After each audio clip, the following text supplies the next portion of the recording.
합동 장례를 치르지도 못하고 추석에 제사를 드리는 아주 딱한 상황이 된 이 시점에 정말 안타깝게 그지없습니다. 제 14차 정책조정회를 시작하도록 하겠습니다. 먼저 우리 박영선 원내대표님 모두 말씀 듣겠습니다. 네, 어제 진도 팽목항에 다녀왔습니다. 세월호 참사 140일이 돼가고 있지만 그러나 여전히 4월 16일 그날에 멈춰서 있는 곳, 대한민국의 비극을 실종자 가족들의 아픔을 통해서 또다시 확인했습니다.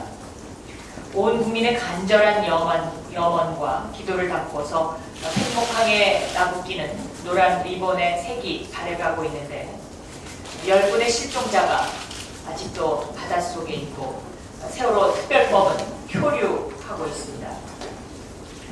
유족이 되는 것이 소원이라는 실종자 가족들의 절규, 그리고 우리 아이가 왜 죽었는지 진실을 밝혀달라는 유가족들의 절규와 삼보 일배의 슬픔이 강한 빗줄기로 지난 밤에 쏟아지지 않았나 싶습니다. 대통령과 새누리당은 한순간만이라도 이러한 유가족들의 아픔에 공감했으면 합니다.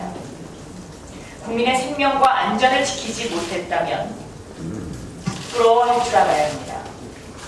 단 한 명의 생명도 구해지 못했다면 진심으로 반성할 줄 알아야 합니다. 추석을 앞두고 새누리당이 그리고 대통령이 정작 찾아야 할 것은 가장 슬픔을 간직하고 가장 아파하는 세월호 유가족과 팽목항 아니겠습니까? 새누리당은 국회 158석 절대 과반 의석을 가진 집권 여당입니다. 양심이 있다면 집권당의 책임이 뭔지를 알아야 합니다. 국회의장의 중재 제안도 거부하는 여당이 과연 이 세상에 있을까요? 세월호 가족을 도와주면 야당이고 안 도와주면 여당이라는 말이 어떻게 국민들 입에서 나오게 이 나라를 만들었습니까? 입법부 수장이 대화의 장을 마련하겠다는 것마저 거부를 하는 새누리당은 과연 집권당의 능력을 가지고 있는지 책임감을 느끼고 있는지 의심스럽습니다. 대한민국이 새누리당 것입니까? 국회가 새누리당 것입니까? 서로 조금만 양보하면 됩니다. 그러면 세월호 특별법 해결됩니다. 박근혜 정부가 연일 퍼붓고 있는 가짜 민생, 가짜 경제 활성화도 마찬가지입니다. 아무리 뜯어봐도 재벌과 대기업 편들기 아니면 재벌과 대기업들의 로비법입니다.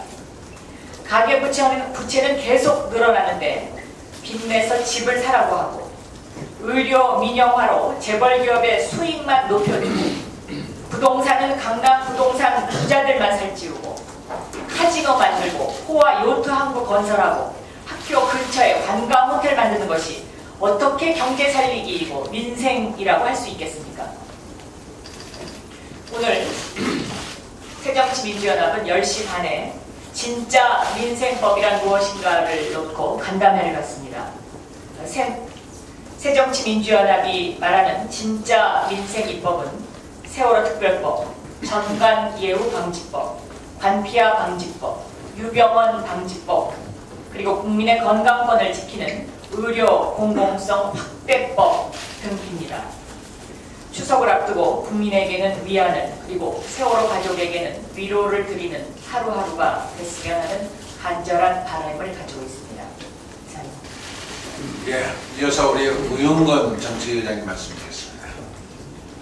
네, 박근혜 정부가 서민 주거 안정을 위한다면서 지난 월요일 소위 9.1 규제 합리화 대책을 내놓았습니다. 그러나 이 정책 그 어디도 서민은 없고 다주택 소유자와 강남 경기 부양책으로 47%에 이르는 850만 무주택 가구 서민들에게는 내 집 마련의 꿈을 버리라는 소위 부자 중심 강남 특혜 부동산 정책임이 분명합니다. 부동산 정책의 최우선은 무엇보다도 850만 가구 무주택자에 대한 대책이 되어야 할 것입니다. 특히 수도권의 자가 보유율은 50% 미만이고 경기 일부 지역은 29%에 지나지 않아서 서민들의 주거 불안은 전혀 해소되고 있지 못합니다.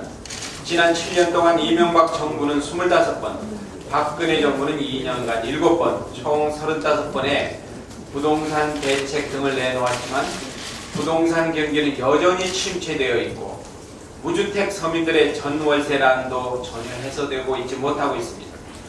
특히 지난해 8월 28일 부동산 대책 이후에 전국 평균 전세값이 6.18% 상승했고 특히 수도권은 7.9% 상승해서 예년의 5% 인상에 비해서 크게 증가하였고 부동산 대책의 역효과로 피해는 서민들에게만 가중되고 있습니다. 이번 9.1 부동산 대책으로 대한민국 총 가구 수의 47.2%인 850만 무주택 가구에 내놓은 정책은 소위 빚내서 집 사라라는 정책으로 하우스포가 되든지 아니면 내 집 마련의 꿈을 버리든지 해야 하는 양자택일의 고통스러운 선택을 강요받고 있습니다. 이번 9.1 부동산 대책은 850만 무주택 가구를 위한 정책이 아니라 소위 다주택 소유자와 부동산 투기꾼을 위한 정책임이 분명합니다. 재건축 연한을 단축시키는 정책은 세계적으로 주택 수명은 늘어나고 있는 추세에 역행하는 것으로 대표적으로 강남 부동산 띄우기 정책이고 청약제도 개선은 가수요를 촉발해서 부동산 가수요를 촉발시키는 정책이며 다주택자와 투기성 현금자산 보유자를 위한 정책으로 반서민 부동산 투기 활성화 정책이 아닌지 묻고 싶습니다. 우리 당은 지금 필요한 부동산 정책으로는 부동산 투기 진작 정책이 아니라 850만에 이르는 무주택 가구의 국민 주관적 정책으로서 주택 임대차 보호법 개정을 통한 전월세 상한제 도입, 또 계약 갱신 청구권을 도입하는 것, 또 OECD 국가에서는 이미 30년 전부터 실시 중인 표준 임대차 계약 제도를 도입하는 것입니다. 새정치민주연합은 전체 1,800만 가구 중에 136만 가구에 지나지 않는 다주택 소유자를 위한 정책보다는 850만 무주택 가구의 노후부터 닦아주는 부동산 대책을 적극 수립할 것입니다. 예, 이어서 우리 이석현 부의장님만 말씀 듣겠습니다.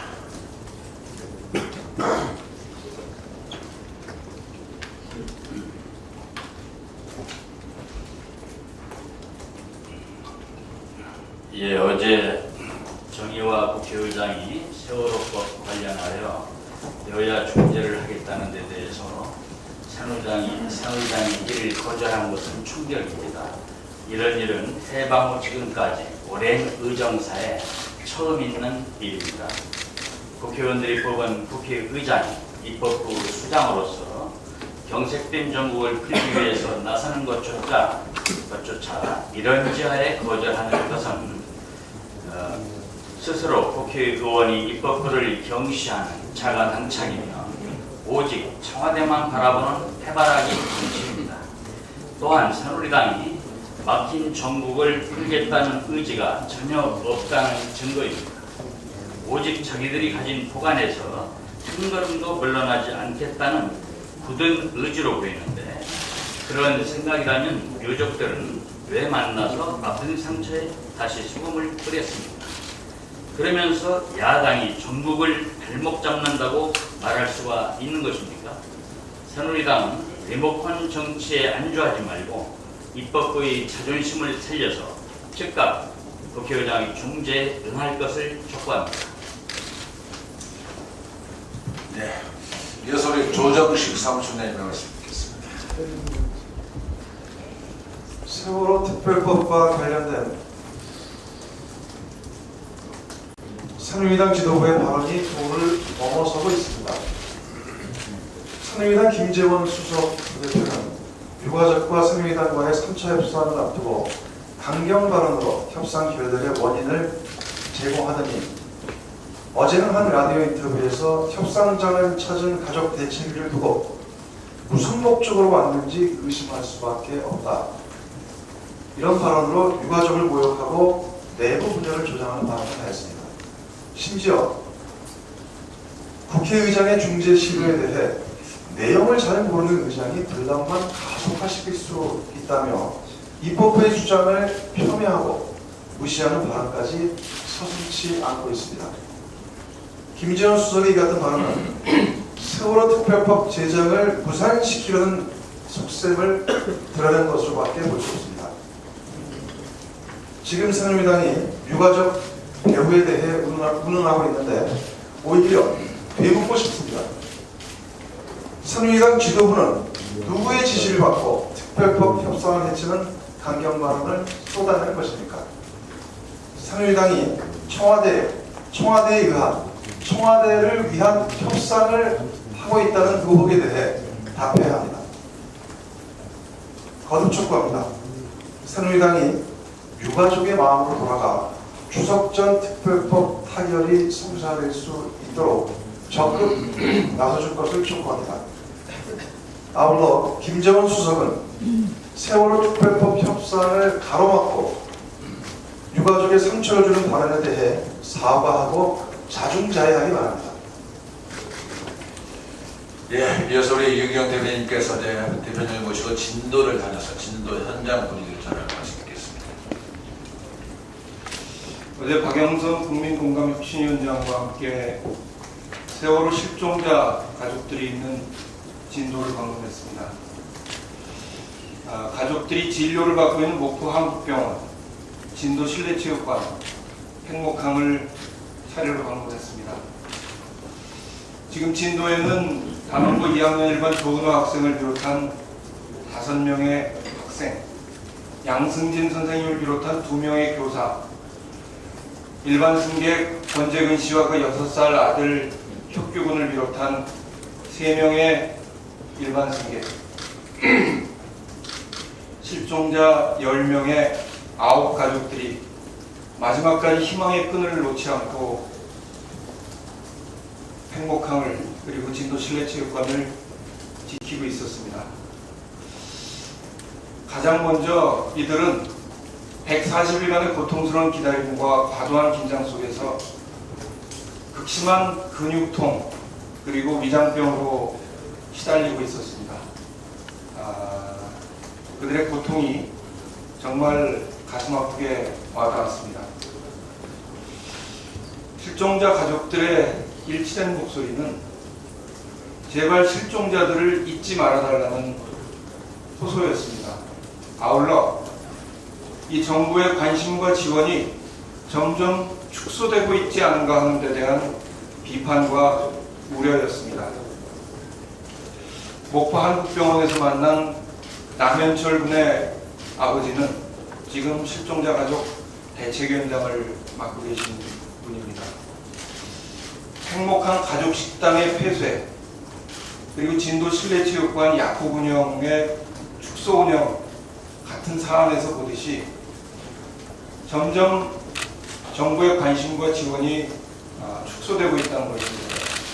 이것이 결국 이 정부가 실종자들과 실종자 가족을 포기하는 것은 아닌가 하는 깊은 우려를 나타내고 있었습니다. 팽목항에서 만난 은화 어머니는 정말 헤아림이 부족하다 하는 말로 가족들에 대한 배려가 점점 없어져 가고 있는 그 가파른 심정을 호소했습니다. 그리고 제발 박영선 대표나 문재인 의원님 같은 새정치민주연합 의원들만이 아니라 제발 힘있는 새누리당 의원들이 진도를 좀 방문해달라고 호소하기도 했습니다. 더 심각한 것은 이제 10월 중순이 되면 겨울바다가 돼서 사실상 구조작업을 진행할 수 없게 된다는 사실입니다. 추석을 지내고 나면 이제 한 달 남습니다. 이 마지막 골든타임을 놓쳐서는 안 된다는 절박감이 무엇보다 이 실종자 가족들을 가장 괴롭히고 있었습니다. 그러나 부유물을 걷어내는 작업은 너무도 느리게 진행되고 거기에다가 이제 뻘 같은 퇴적물까지 배 안에 들어차기 시작해서 과연 한 달 사이에 성과를 낼 수 있을 것인가에 대해서 가족들은 거의 절망에 가까운 마음을 가지고 있습니다. 이 자리를 빌어서 새누리당과 박근혜 정부에 촉구합니다. 새누리당 의원님들 제발 평목항 진도 실내체육관 좀 방문해 주십시오. 관심과 지원을 가져주십시오. 그리고 이주영 장관의 복귀를 비롯해서 이 정부, 사실상 구조작업을 포기하고 있는 이 정부에 다시 한번 촉구합니다. 마지막 한 달 남은 골든타임을 또다시 놓치지 않도록 획기적인 대책을 강구해야 할 것입니다. 박영선 국민공감 추진위원장은 며칠 내로 추석 전에 이주영 장관과 함께 간담회를 가지고 이 실종자 가족들의 의사를 전달해서 획기적인 구조 대책, 그리고 이 실종자 가족들이 밥 한 끼 먹는 문제까지 걱정해야 되는 이런 서러운 심정을 이어가지 않도록 노력할 것입니다. 이번 추석에 차례상조차 차릴 수 없는 실종자 가족들의 아픔에 저희 새정치민주연합은 끝까지 함께할 것입니다. 이상입니다. 네, 수고하셨습니다. 이어서 우리 제4정조를 맡고 있는 김성주 의원님, 공공소를 포기하는 정책들이 쏟아지고 있습니다. 저희가 눈에 있겠습니다. 예, 박근혜 정부의 정책은 일관성이 있어 보입니다. 있는 사람을 더 풍요롭게 하고 없는 사람을 더 궁핍하게 만드는 일관성입니다. 진짜 민생 문제가 뭔지 아는지 모르는지 전혀 엉뚱한 처방만 내놓습니다. 최근에 발표한 퇴직연금 활성화라는 것은 국민들의 노후 보장을 국민연금과 기초연금 등 공적연금 강화가 아닌 사적연금으로 대체하라는 것이고, 월급 생활자의 노후는 불안하게 하고 대기업의 자금 운용은 숨통을 틔워주는 특혜 제도입니다. 지난번 야당의 강력한 반대에도 불구하고 국민연금 제도를 약화시키는 기형적인 기초연금법을 강행 처리한 이유가 바로 사적 연금 시장을 키우려는 금융자본의 음모라는 주장이 맞아떨어진 것입니다. 9.1 부동산 대책 또한 전월세 폭등에 한숨 짓는 국민들의 부담을 덜어주는 대신에 집 여러 채 있는 사람들의 집값을 올려 팔아주는 정책으로 결국 주택값을 들썩거리게 하고 있습니다. 진짜 민생 정책은 소득 분배 정책과 복지 정책입니다. 최저임금을 올리고 부족한 복지 재원을 마련하기 위해 세수를 늘려야 하는데, MB정부 때 법인세, 소득세 감면분을 제자리로 돌려놓는 대신 국민 부담을 늘리는 담뱃값 인상안을 내놓았습니다. 지금의 경제 위기는 시장 지상주의 폐해로 인한 양극화, 내수 부진과 공공성의 위기인데, 공공성을 완전히 포기하고 시장 지상주의를 강화하는 해법을 내놓으면 국민들은 도대체 어떻게 살란 말입니까? 세월호 침몰 당시 아무 역할도 못하고 지켜본 무능하고 무책임한 정부의 모습이 경제와 복지 정책에서 그대로 드러나고 있습니다. 근해 소이노믹스의 실체는 민생 살리기가 아니라 민생 죽이기고, 정부가 내놓은 법안은 민생 법안이 아니라 민폐 법안입니다. 세월호 참사를 낳은 것은 욕망의 경제였고, 세월호 특별법을 거부하는 것은 증오의 정치입니다. 추석 온 가족이 모이는 때 새누리당은 죽임의 정치를 그만두고 살림의 정치로 나아가는 한가의 선물을 내놔야 합니다. 예, 수고하셨습니다. 이어서 우리 윤호정 우리 제2정조위원장님 말씀 듣겠습니다. 네, 정부와 새누리당이 어제 당정 협의를 갖고 2015년도 예산안 총 지출 증가율을 5% 초반대로 결정했다고 합니다만 이것은 결국 박근혜 정부의 이 지금까지의 경제 정책이 결국은 허풍 정책이었다는 것을 고백한 것이나 다름이 없습니다.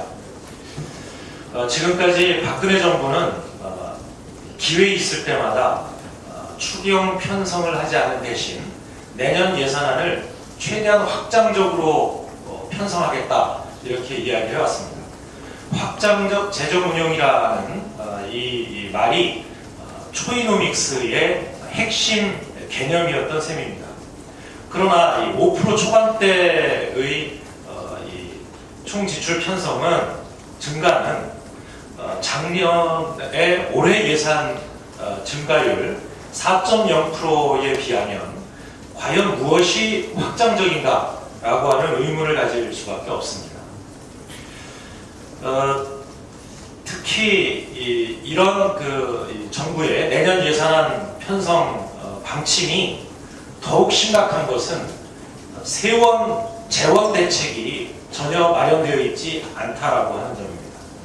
박근혜 정부는 지난 12년에 2.8조 원의 적자 재정을 편성했습니다. 그리고 작년에는 8.5조 원의 적자를 냈습니다. 그리고 올해에도 이제 10조 원의 세수 결손이 예상됩니다. 죄송합니다. 다시 말씀드리겠습니다. 2012년도에는 2.8조 원의 세수 결손이 있었고 2013년도에는 8.5조 원의 세수 결손이, 그리고 올해에는 10조 원의 세수 결손이 전망되고 있습니다. 이렇게 세수 결손이 예상되는 상황에서 정부가 내놓고 있는 내년도 세제 개편안의 세수 효과는 불과 6천억 원 증대에 불과합니다. 이렇게 세수는 6천억 원 늘어나는데 세출은 5% 초반대로 늘려서 18조를 늘리겠다라고 이야기하고 있습니다. 결국 이대로 나간다면 박근혜 정부는 우리나라 최초로 100조 원의 나라 빚을 만드는 최초의 정부가 될 것이고, 이것은 아마도 이런 추세로 나갈 경우에 100조 정도가 아니라 150조에 육박하게 될 것이다 라고 전망이 됩니다. 한마디로 박근혜 정부는 빚더미 정부를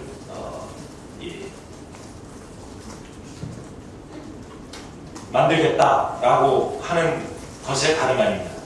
저희는 다시 한번 말씀드립니다. 지금 우리 경제는 금융위기 이후에 계속된 저성장 기조로 인해서 많은 어려움을 겪고 있습니다. 민간 투자의 부족분을 재정이 메워야 하고, 또 내수 확대, 일자리 창출 등 경기 활성화를 위한 재정의 역할이 더욱 요청된다 하겠습니다. 또한 복지 지출 수준이 OECD의 절반 정도밖에 안 되는 상황에서 국민들의 복지 요구는 더욱더 분출되리라고 봅니다. 이런 상황에서 박근혜 정부가 당초 약속대로 예산을 확장적으로 편성할 수 있는 유일한 길은 부자 감세를 철회하고 대기업, 고소득자에 대한 조세 감면을 축소하는 등 세부담 확대를 통해서 재원 마련을 하는 것이라는 것을 다시 한번 분명히 밝혀줍니다. 명심하기 바랍니다. 이상입니다. 예, 수고하셨습니다. 이어서 우리 김태년 제5정도 위원장님의 상지대 사건과 관련돼서 말씀드리겠습니다.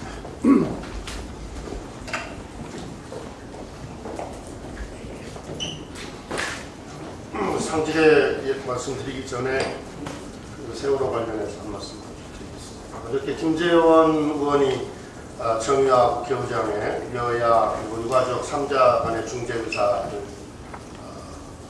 단칼에 거부를 했는데요.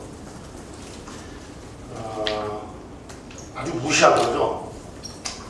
여러 가지 생각이 들게 했습니다. 있습니다. 제가 국회 2004년도에 들어와서 한 10년쯤 됐는데 이런 경우를 한 번도 본 적이 없거든요. 어젯밤 참 많은 생각을 하던데요.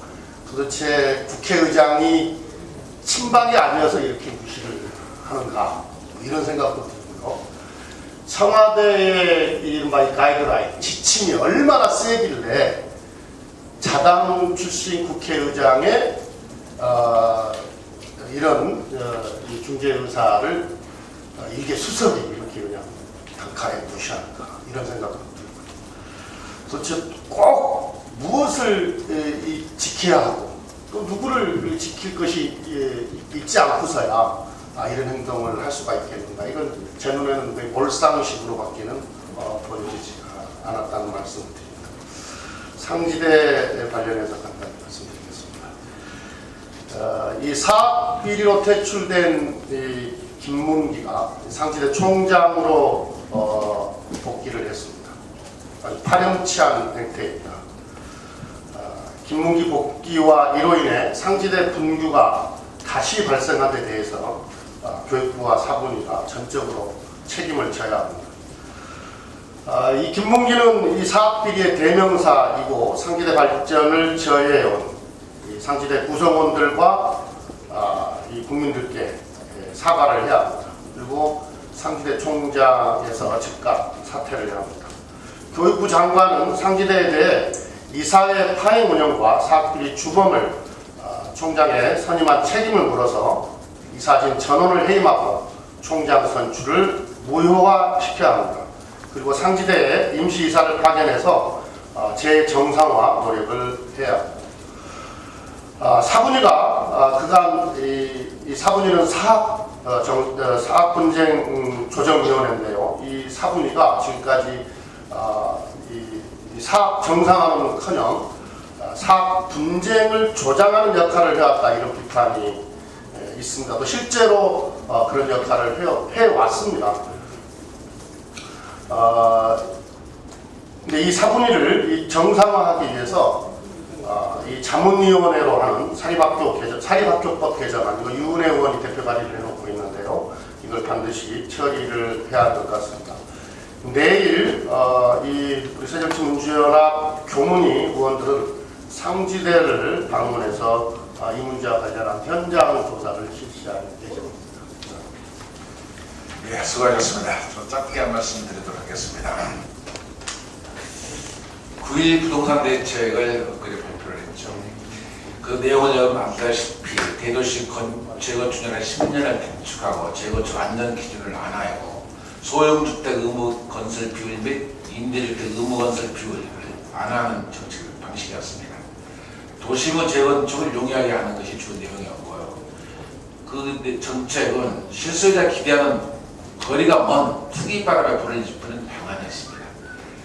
특히 택지개발촉진법 폐지는 신도시의 조성을 중단시켜 그동안 무주택 서민에게 공급하는 신규 공급 물량을 제한하겠다는 내용입니다. 실수요자들의 기대는 싼 값의 주택이 나오면 사겠다는 것입니다. 이러한 실수요자들의 기대에 부응하는 주택정책이 되려면 6.4 지방선거에서 서울시에서 박원순 시장이 약속했던 것처럼 20만 소유주택 공급 같은 그런 공약이 나와야 됩니다. 부동산 정책 가장 기본이 되어야 하는 골간은 실수요자, 무주택자들이 우선적으로 집을 마련토록 하는 1가구 1주택 정책이 되어야 함에도 불구하고 이번 정책은 2주택 이상 다주택자의 수요, 투자 목적 수요자 중심으로 정책이 되어버렸습니다. 다주택을 더 가져라는 정책이죠. 그래서 집값을 좀 더 끌어올리자는 정책이고, 좀 더 새로운 공급을 줄일 테니까 수요는 여러분의 집값을 보장했다. 빌어서 집사라는 얘기입니다. 결국은 9.1 부동산 정책의 문제의식과 대책이 모두 잘못된 정책이라고 할 수 있습니다. 부동산 시장이 정상화되지 않는 이유는 부동산에 대한 수요가 없어서가 아니라 그 부동산을 살 만큼 소득이 충분치 않기 때문입니다. 그러므로 근본적인 대책은 가격과 가처분 소득을 늘리게 하는 것이어야지 이번 대책처럼 빛을 내서 집을 사게 등을 떠미는 공급을 억지로 가격을 올리거나 실수요자보다는 투기 수요를 이롭게 하는 식의 정책이 되어서는 안 된다는 점에 분명하게 말씀드리면서 시작을 촉구합니다. 이상입니다.